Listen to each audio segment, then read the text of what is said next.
Hello guys, welcome back to my channel. কেমন আছো তোমরা সবাই? আশা করি সবাই ভালো আছো, আমিও ভালো আছি। চলে আসলাম আবার একটা নতুন ভিডিও নিয়ে। সবাই মিলে চলে যাচ্ছি আমরা আজ ঘুরু ঘুরু করতে। সবাই আমরা সঙ্গতি পার্কে যাচ্ছি, চলো যাওয়া যাক। মেয়ের নাচের স্কুল থেকে ছুটি হয়ে গেছিল, তারপরেই আমরা গেছিলাম সবাই মিলে পার্কে। এখানে আমি, আমার আরও 3টে ফ্রেন্ড, এদিকে আমার মেয়ে আর আমার মেয়ের ফ্রেন্ড, সবাই মিলেই যাচ্ছিলাম। মা যেতে গিয়ে দেখি গেট পড়ে, আমরা 1 নম্বর গেট। এই গেটটা পার করেই আমরা অটো ধরবো, ট্রেন আসবে বলে, তাই আমরা দাঁড়িয়ে রয়েছি সবাই। বাচ্চা না থাকলে আমরা চলে যেতাম, বাচ্চা রয়েছে তো তাই এত রিস্ক নিইনি। এই দেখো ট্রেন ঢুকে গেছে, ট্রেনটা চলে গেলেই আমরা চলে যাব। এই ট্রেন যাওয়া দেখে ছোটোবেলায় একটা কথা মনে পড়ে গেল। ছোটোবেলায় ট্রেন দেখলে টাটা দিতাম, এখনও মন চাচ্ছিল। বাবা দেখো এখানে কত হাসি, হাসি আর গালে ধরছে না, ট্রেনের হাসিই বন্ধ হচ্ছে না। যাই হোক, শেষমেশ ট্রেনটা চলে গেল। লাইনটা টপকে এসে এখানে অটো পেয়ে গেছি আমরা। অটোতে 4 জনা, দেখো 4 জনের বাচ্চা নিয়ে ঠাসাঠাসি করে উঠে পড়েছি। প্রচণ্ড গরম ছিল। যেই অটোটা চলা শুরু হলো তারপরে একটু হাওয়া লাগছিল, তখন ভালো লাগছিল। বেরিয়েছিলাম যাব এক জায়গায়, যাচ্ছি আর এক জায়গায়। বেরিয়েছিলাম অন্য একটি পার্কে যাব, ওই পার্কটা বন্ধ ছিল বলে তাই এই সঙ্গতি পার্কে চলে এসেছি। যাই হোক, ফাইনালি আমরা সঙ্গতি পার্কে চলে এসেছি। এখানে টিকিট কাউন্টার থেকে আমার ফ্রেন্ড টিকিট কেটে নিচ্ছে। টিকিট কাটা হয়ে গেলে আমরা ভেতরে প্রবেশ করব। বাচ্চাদের তো ভীষণ আনন্দ হচ্ছিল, ওদের সঙ্গে সঙ্গে আমাদেরও আনন্দ হচ্ছিল। যাই হোক, টিকিট কাটা কমপ্লিট হয়ে গেছে, এমনি আমরা ভেতরে যাব। দেখো এই জায়গাটায় কি দারুণ একটা মন্দির ছিল, মন্দিরটা খুব সুন্দর।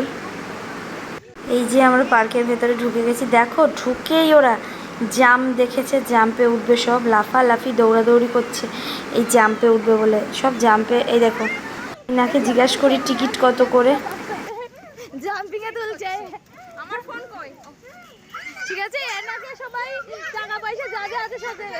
ছোট জাম্পিং আছে 10 টাকা কত টিকিট? 10 টাকা, ভালো ভালো। আমরা উঠতে পারবো 15 টাকা, 15 টাকা আমরা উঠতে পারবো। জাম্পিং এর ওখানে টিকিট 15 টাকা। এই না, এই চল চল, বেশি সময় দেন। ওদের জাম চড়া তো কমপ্লিট, এখানে চলে এসেছে আবার গাড়ি চালাবে বলে। আর নিজেরা বুঝতে পারছে না যে কোনটা ছেড়ে কোনটায় উঠবে, এত কিছু দেখেছে ওদের আনন্দই আর হচ্ছে না। পার্কটা মোটামুটি সুন্দর, যতটা ভেতরে যাচ্ছি ততটাই সুন্দর দেখতে পাচ্ছি, ভালো লাগছে বেশ। এখানে আবার আমাকে ঘোড়া চালানোর কাজে লাগিয়ে দিয়েছে, কি আর করব এখন, এই করি তাহলে। যাই হোক, ঘোড়া চড়ার পরে ওরা এখন হাতিতে উঠবে, হাতিতে মানে হাতির সুরে স্লিপ, ওটাতে চড়বে। আমারও কিন্তু পার্কে এসে এগুলোতে চড়তে ভীষণ আনন্দ লাগে, কিন্তু এটা যেহেতু ছোটোদের, কোনো উপায় নেই, আমাদের কোনো চড়াই হবে না। তাই মেয়ে দেখো গট গট করে উঠে চলে যাচ্ছে, ওর কত সাহস, ওরও খুব ভালো লাগে এইসবগুলো চড়তে। মেয়েটা আবার কার দেখতে হবে তো, আমি যেগুলো ভালোবাসি মোটামুটি ওগুলো পছন্দ করে। ওরা চড়ুক, সেই এনজয়গুলোই তোমরা করো। দেখো কতটা আনন্দও পাচ্ছে আবার ভয়ও পাচ্ছে সব। ছোটো ছোটো বাচ্চাগুলো চড়া দেখে এত হাসি পাচ্ছিল, আর কি বলবো, হাসি আর গালে ধরে রাখতে পারছিলাম না, সিরিয়াসলি। এই ছোটরা যেরকম স্লিপ চড়ছে এদের দেখে আমারও খুব ইচ্ছা হচ্ছিল যে আমিও স্লিপ চড়বো। তাই পেছনে জিরাফ রয়েছে, ওই জিরাফে উঠে পড়লাম আমিও আমার ইচ্ছাটা, যেখানেই স্লিপ থাকবে চেষ্টা করি চড়ার। ভীষণ মজা হচ্ছিল, জানো না, স্লিপ চড়তে কে কে ভালোবাসে। চড়া হয়ে গেল, এবার জিরাফে উঠে গেছে মেয়েরা সব। জিরাফ স্লিপে চললে তারপরে আবার ভেতরের দিক যাব আমরা সবাই। এখানে তো প্রথমে ওর এটা একটু ভয় ভয় পাচ্ছিল, তারপরে ঠিক দেখো কি সুন্দর চড়েছে। ওই কিন্তু ফার্স্টে উঠে চলে গেছে চড়বে বলে, এই তিনটে ছেলে আর ও একটা মেয়ে, ওই আগে আগে দৌড়াচ্ছে এগুলো চড়বে বলে। তারপরে তো ওরা তো রয়েছেই, 4টে দুষ্টু এক জায়গায়, আর কি বলবো, কিচ্ছু বলার নেই। আর এদিকে ও ওদিকে সব দৌড়াচ্ছে। যা হোক, ওদের জন্যই তো যাওয়া, ওরা যদি আনন্দ পায় সেটাতেই তো আমাদের আনন্দ, তাই না?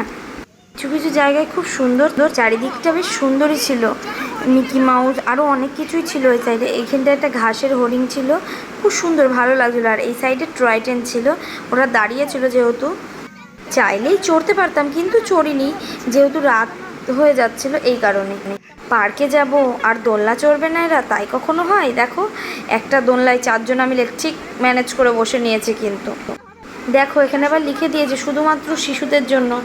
জানে তো দোলনা চড়তে সবাই ভালোবাসে, যদি দোলনায় বসে, এই কারণেই লিখে দিয়েছে শুধুমাত্র শিশুদের জন্য।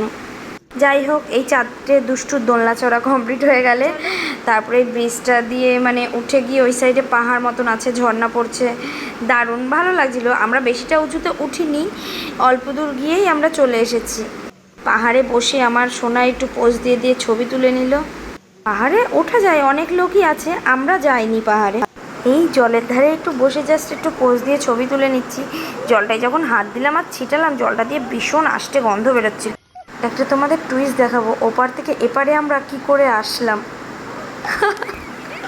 ভীষণ হাসি লাগছিল এই সময়টায়। যাই হোক, এবার একটু মেয়েও উঠবে বলে বায়না করছিল, তাই মুখে ধার দিয়ে মেয়েকেও ঘুরিয়ে নিয়ে চলে আসলাম। এখানে সব প্রেমিক প্রেমিকারা রয়েছে বলে ওপরের দিকে আর আমরা চাইনি ওদেরকে আর ডিস্টার্ব করতে। ওরা বাবা যেমন আছে তেমন থাক, ওরা ওদের কাজ করে। আর ওরা ছোটো মানুষ তো, ওদেরও উঠতে একটু অসুবিধা হবে, এই কারণে। দেখো কি দারুণ ঝর্ণা পড়ছে, ভালো লাগছিল বেশ এই ঝর্ণাগুলো দেখতে। আর ওখানে রোপও রয়েছে, রোপেও উঠা যাবে। বললাম তো আগেই যে রাত হয়ে গেছে, বেশি রাত করা যাবে না, তাড়াতাড়ি বাড়ি যেতে হবে বাচ্চাদের নিয়ে। বাড়ি আমাদের ওখান থেকে অনেকটাই দূর, এই কারণেই চাচ্ছিলাম যে শর্টকাটে একটুখানি জাস্ট অল্প একটু ঘুরে ওরা একটু অল্প একটু মজা করুক, তারপরে আমরা ওখান থেকে বেরিয়ে আসবো। যাই হোক, শর্টকাটে পার্ক ঘুরে প্রায় দেখা হয়ে গেছে। এবার আমরা বাড়ির দিকে রওনা দিচ্ছি। দাঁড়াও, তোমাদের আরেকটা ভালো জিনিস দেখাবো। এখানটায় দোকান রয়েছে বলে রেহানের মা দেখো দৌড়াচ্ছে, ছেলে যেন দোকানের দিক না দেখায়, তাহলে তো বায়নার শেষ থাকবে না। অলরেডি দেরি হয়ে গেছে, আরও দেরি হয়ে যাবে। সব মারাই বাচ্চা নিয়ে দৌড়াচ্ছি যেন দোকান ওদের চোখে না পড়ে। আর এই সাইডটা আসার পরে প্রেমিক প্রেমিকারা যে পার্কে থাকবে না তা কি কখনো হয়? ওরা তো সবসময় যে কোনো পার্কে অলওয়েজ থাকবে। যাই হোক, অবশেষে আমরা পার্কের থেকে বেরিয়ে গেছি, মানে বাইরের পথে চলে এসেছি। এবার আমরা অটো দেখব। অটো আর পাইনি, তাই একটা টোটো পেয়েছি, সেই টোটোতেই আমরা সবাই মিলে উঠে পড়েছি। আজকের মতন ভিডিওটা এই পর্যন্তই, দেখা হবে নেক্সট ভিডিওতে। টাটা।